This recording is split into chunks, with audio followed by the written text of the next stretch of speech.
Hello, my darling, and welcome to our story time. Please remember to like, comment, and subscribe.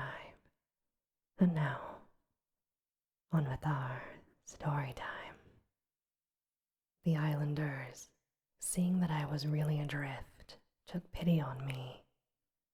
I drifted very slowly to the eastward, approaching the island slantingly, and presently I saw, with hysterical relief, the launch come round and return towards me. She was heavily laden, and I could make out as she drew nearer Montgomery's white-haired, broad-shouldered companion, sitting cramped up with the dogs and several packing cases in the stern sheets. This individual stared fixedly at me without moving or speaking. The cripple was glaring at me as fixedly in the bows near the Puma. There were 3 other men besides, 3 strange, brutish-looking fellows, at whom the staghounds were snarling savagely. Montgomery, who was steering, brought the boat by me, and rising, caught and fastened my painter to the tiller to tow me, for there was no room aboard. I had recovered from my hysterical phase by this time, and answered his hail as he approached, bravely enough. I told him the dinghy was nearly swamped, and he reached me a piggin. I was jerked back as the rope tightened between the boats. For some time I was busy bailing. It was not until I had got the water under, for the water in the dinghy had been shipped. The boat was perfectly sound. Finally, I had leisure to look at the people in the launch again. The white-haired man I found was still regarding me steadfastly, but with an expression, as I now fancied, of some perplexity. When my eyes met his, he looked down at the staghound that sat between his knees. He was a powerfully built man, as I have said, with a fine forehead and rather heavy features, but his eyes had that odd drooping of the skin above the lids, which often comes with advancing years, and the fall of his heavy mouth at the corners gave him an expression of pugnacious resolution. He talked to Montgomery in a tone too low for me to hear. From him, my eyes traveled to his 3 men, and a strange crew they were. I saw only their faces, yet there was something in their faces, I knew not what, that gave me a strange spasm of disgust. I looked steadily at them, and the impression did not pass, though I failed to see what had occasioned it. They seemed to me then to be brown men, but their limbs were oddly swathed in some thin, dirty, white stuff down even to the fingers and the feet. I had never seen men so wrapped up before, and women so only in the East. They wore turbans too, and thereunder peered out their elfin faces at me, faces with protruding lower jaws and bright eyes. They had lank black hair, almost like horsehair, and seemed, as they sat, to exceed in stature any race of man I have seen. The white-haired man, who I knew was a good 6 feet in height, sat a head below any of the 3. I found afterwards that none were really taller than myself, but their bodies were abnormally long, and the thigh part of the leg short and curiously twisted. At any rate, they were an amazingly strange-looking gang, and over the heads of them, under the forward lug, peered the black face of the man whose eyes were more luminous in the dark. As I stared at them, they met my gaze, and then first one, and then another, turned away from my direct stare and looked at me in an odd, furtive manner. It occurred to me that I was perhaps annoying them, and I turned my attention to the island we were approaching. It was low and covered with thick vegetation, chiefly a kind of palm that was new to me. From one point, a thin white thread of vapor rose slantingly to an immense height, and then frayed out like a down feather. We were now within the embrace of a broad bay, flanked on either hand by a low promontory. The beach was of dull gray sand and sloped steeply up to a ridge perhaps 60 or 70 feet high above sea level. It was irregularly set with trees and undergrowth. Halfway up was a square enclosure of some grayish stone, which I found subsequently was built partly of coral and partly of lava. 2 thatched roofs peeped up from within this enclosure. A man stood awaiting us at the water's edge. I fancied, while we were still far off, that I saw some other and very grotesque-looking creatures scuttle into the bushes upon the slope, but I saw nothing of these as we drew nearer. This man was of moderate size, and he had a black face. He had a large, almost lipless mouth, very long arms, long thin feet, and bow legs, and stood with his heavy face thrust forward staring at us. He was dressed like Montgomery and his white-haired companion, in jacket and trousers of blue serge. As we came still nearer, this individual began to run to and fro on the beach, making the most grotesque movements and sounds. At a word of command from Montgomery, the 4 men in the launch sprang up, and with singularly awkward gestures struck the lugs. Montgomery steered us round and into a narrow little dock excavated in the beach. Then the man on the beach hastened towards us. This dock, as I call it, was really a mere ditch, just long enough at this phase of the tide to take the longboat. I heard the bows ground into the sand, staved the dinghy off the rudder of the big boat with my pinion, and freeing the painter, landed. The 3 muffled men, with the clumsiest movements, scrambled out upon the sand, and forthwith set to landing the cargo, assisted by the man on the beach. I was struck especially by the curious movements of the legs of the 3 swathed and bandaged boatmen. They were not stiff, but distorted in some odd way, almost as if they were jointed in the wrong place. The dogs were still snarling and strained at their chains after these men as the white-haired man landed with them. The 3 big fellows spoke to one another in odd guttural tones, and the man who had waited for us on the beach began chattering to them excitedly, a foreign language I fancied, as they laid hands on some bales piled near the stern. Somewhere I had heard such a voice before, and I could not think where. The white-haired man stood, holding in a tumult of 6 dogs, and bawling orders over the din.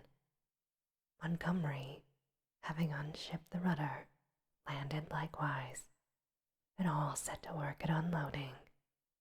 I was too faint, what with my long fast and the sun beating down on my bare head, to offer any assistance at all. Presently, the white-haired man seemed to recollect my presence, and came up to me. "You look," he said, "as though you have not had breakfast." His little eyes were brilliant black under his heavy brows. "I must apologize for that, but now you are our guest, we must make you comfortable, though you are uninvited, you know." He looked keenly into my face. "Montgomery says you are an educated man, Mr. Prendick. Says you know something of science, May I ask what that signifies? I told him I had spent some years at the Royal College of Science and had done some researches in biology under Huxley. He raised his eyebrows slightly at that. That alters the case a little, Mr. Prendick, he said, with a trifle more respect in his manner now. As it happens, we are biologists here. This is a biological station, of a sort. His eye rested on the men in white, who were busily hauling the puma on rollers towards the walled yard. I and Montgomery at least, he added.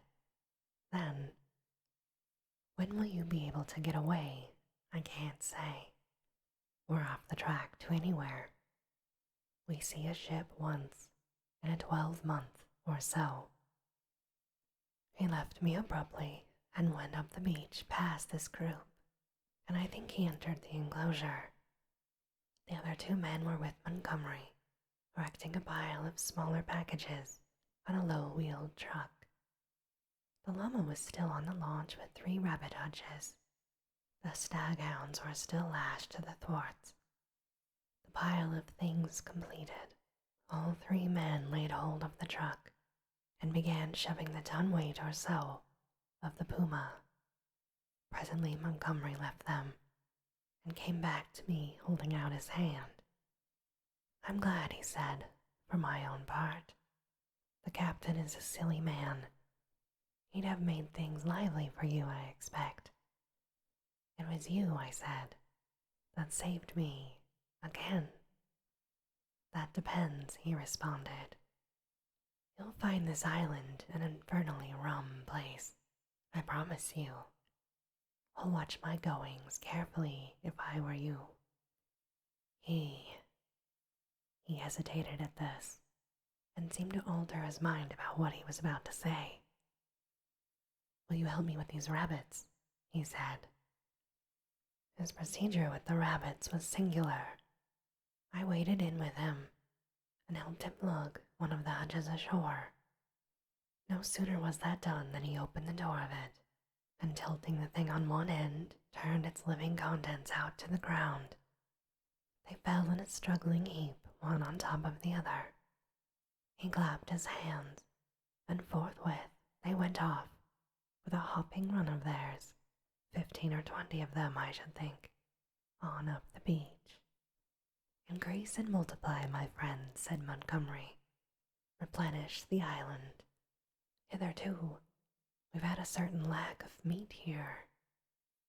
As I watched them disappearing, the white-haired man returned with a brandy flask and some biscuits.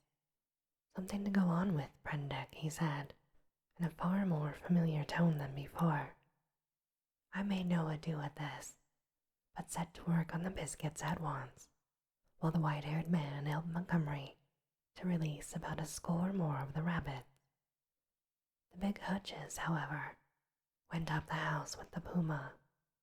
The brandy I did not touch, for I have been an abstainer from my birth.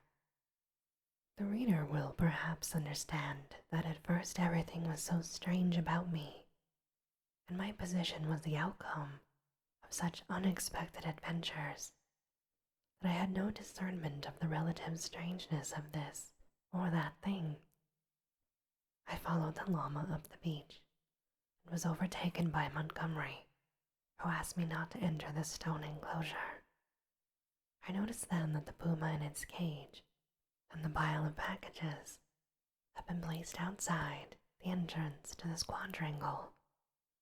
I turned and saw that the launch had now been unloaded, run out again, and was being beached, and the white-haired man was walking towards us. He addressed Montgomery. And now comes the problem of this uninvited guest. What are we to do with him? He knows something of science, said Montgomery. I'm itching to get to work again with this new stuff, said the white-haired man, nodding towards the enclosure. His eyes grew brighter. I dare say you are, said Montgomery, in anything but a cordial tone. We can't send him over there. and we can't spare the time to build him a new shanty. We certainly can't take him into our confidence just yet. Gentlemen, I said, I am in your hands. I had no idea of what he meant by over there. I've been thinking of the same things, Montgomery answered. There's my room with the outer door. That's it, said the elder man promptly, looking at Montgomery, and all three of us went towards the enclosure.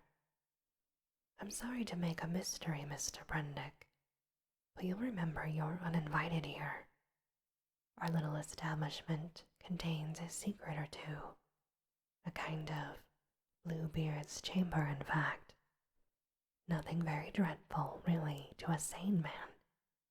But just now, as we don't know you, decidedly, said I should be a fool to take offense at any want of confidence. He twisted his heavy mouth into a faint smile. He was one of those saturnine people who smile with the corners of the mouth down, and bowed his acknowledgment of my compliance. The main entrance to the enclosure was passed. It was a heavy wooden gate, framed in iron and locked, with the cargo of the launch piled outside of it. In the corner, we came to a small doorway I had not previously observed. The white-haired man produced a bundle of keys from a pocket in his greasy blue jacket. He opened the door and entered. His keys and the elaborate locking up of the place, even while it was still under his eye, struck me as peculiar. I followed him and found myself in a small apartment. It was plain, but not uncomfortably furnished, and with its inner door, which was slightly ajar, it opened out onto a paved courtyard. This inner door Montgomery at once closed. A hammock was slung across the darker corner of the room, and a small, unglazed window, defended by an iron bar, looked out towards the sea. This the white-haired man told me was to be my apartment, and the inner door, which, for fear of accidents, he said he would lock on the other side. This was my limit inward. He called my attention to a convenient deck chair below the window, and to an array of old books, chiefly, I found, surgical works and editions of the Latin and Greek classics, languages I cannot read with any comfort, all on a shelf near the hammock. He left the room by the outer door, as if to avoid opening the inner one again. We usually have our meals in here, said Montgomery, and then, as if in doubt, went out after the other. Moreau, I heard him call, and for a moment I do not think I noticed. Then as I handled the books on the shelf, it came into my consciousness. Where had I heard the name of Moreau before? I sat down at the window and took out the biscuits that still remained to me and ate them with an excellent appetite. The name Moreau. Through the window I saw one of those unaccountable men in white, lugging a packing case along the beach. Presently the window frame hid him. Then I heard a key inserted and turned in the lock behind me. After a little while, I heard through the locked door the noise of the staghounds. They had now been brought up from the beach. They were not barking, but sniffling and growling in a curious fashion. I could hear the rapid patter of their feet, and Montgomery's voice soothing them. I was very much impressed by the elaborate secrecy of these two men regarding the contents of the place, and for some time I was thinking of that, and of the unaccountable familiarity with the name of Moreau. But so odd is the human memory that I could not then recall that well-known name in its proper connection. From that my thoughts went to the indefinable strangeness of the deformed men on the beach. I had never seen such a gait, such odd motions as they pulled at the boxes. I recalled that none of these men had spoken to me, though most of them I had found looking at me one time or another in a very furtive manner. Indeed, they had all seemed remarkably taciturn, and when they did speak, endowed with very uncanny voices, their language was so strange. Then I recalled the eyes of Montgomery's ungainly attendant. Just as I was thinking of him, he came in. He was now dressed in white and carried a small tray with some coffee and boiled vegetables thereon. I could hardly repress a shuddering recoil as he came, bending amiably, and placed the tray before me on the table. Then astonishment paralyzed me. Under his black hair, I saw his ear. It jumped upon me suddenly so close to my face. The man had pointed ears, covered with a fine brown fur. "Your breakfast, sir," he said. I stared at his face without attempting to answer him. He turned and went towards the door, regarding me oddly over his shoulder. I followed him out with my eyes, and as I did so, by some odd trick of unconscious celebration, there came surging into my head the phrase, "The Moreau Hollows." Was that it? The Moreau. It was a memory from 10 years ago. The Moreau horrors. The phrase drifted loose in my mind for a moment, and then I saw it in red lettering on a manila flyer, and to read it made one shiver and creep. Then I remembered distinctly all about it. That long-forgotten flyer came back with startling vividness to my mind. I had been a mere lad then, and Moreau was, I suppose, about 50 at the time. A prominent and masterful physiologist, well known in scientific circles for his extraordinary imagination and his brutal directness in discussion. Was this the same Moreau? And this, my darling, ends our story time for today. As always, I hope that you have very sweet and creepy dreams. Good night.